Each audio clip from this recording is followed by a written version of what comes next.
ఒత్తిడి తగ్గుతుంది, మిగిలిన బడ్జెట్లోకి వస్తాం, ఎన్నో పెద్ద పెద్ద అభివృద్ధి కార్యక్రమాలు చేసుకోవడానికి. గిరిజనులు సాగు చేస్తున్న భూములకు పట్టాలు ఇవ్వాలని డిమాండ్ చేస్తూ సిపిఎం పార్టీ ఆధ్వర్యంలో పార్వతీపురం మండల తహసీల్దార్ కార్యాలయం వద్ద ధర్నా నిర్వహించారు. సిపిఎం పార్టీ జిల్లా కార్యదర్శి కొల్లి గంగు నాయుడు మాట్లాడుతూ చందలంగిలో తరతరాలుగా గిరిజనులు సాగు చేస్తున్న ప్రభుత్వ భూములను దురాక్రమణ చేస్తున్న వారిపై చర్యలు తీసుకుని గిరిజనులకు రక్షణ కల్పించాలని డిమాండ్ చేశారు. అనంతరం ఆ మేరకు వినతి పత్రం సమర్పించారు. ఈ కార్యక్రమంలో వ్యవసాయ కార్మిక సంఘం జిల్లా ఉపాధ్యక్షులు పి రాము, గిరిజనులు పాల్గొన్నారు.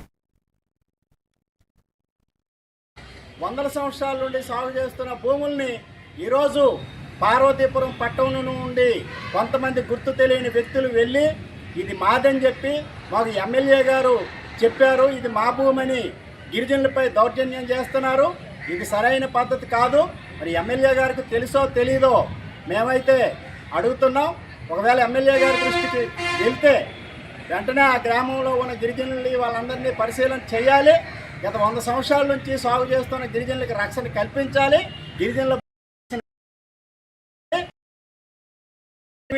గిరిజనులు సాగు చేస్తున్న భూములకన్నిటికీ పట్టాలు ఇవ్వాలని డిమాండ్ చేస్తున్నాం సిపిఎం పార్టీగా. అంతేగాని మాకు పట్టాలు ఉన్నాయని చెప్పి ఎప్పటి నుంచో సాగు చేస్తున్న గిరిజనులపై దౌర్జన్యం చేస్తామంటే ఈరోజు గిరిజన సంఘం కానీ సిపిఎం పార్టీ కానీ ఎట్టి పరిస్థితుల్లోనూ అంగీకరించే పరిస్థితి లేదు. ఏదో చందలింగి గ్రామం ఒక్కటే ఉంది కదా, 10 మంది గిరిజనులు ఉన్నారని చూడొద్దు. గిరిజన ప్రజానీకమంతా కూడా దీనిపై స్పందించేదానికి అవకాశం ఉంది కాబట్టి దీన్ని దృష్టిలో పెట్టుకొని అధికారులు వెంటనే చందలింగిలో సమగ్ర సర్వే చేసి గిరిజనులకు రక్షణ కల్పించాలని ఈ సందర్భంగా డిమాండ్ చేస్తున్నాం.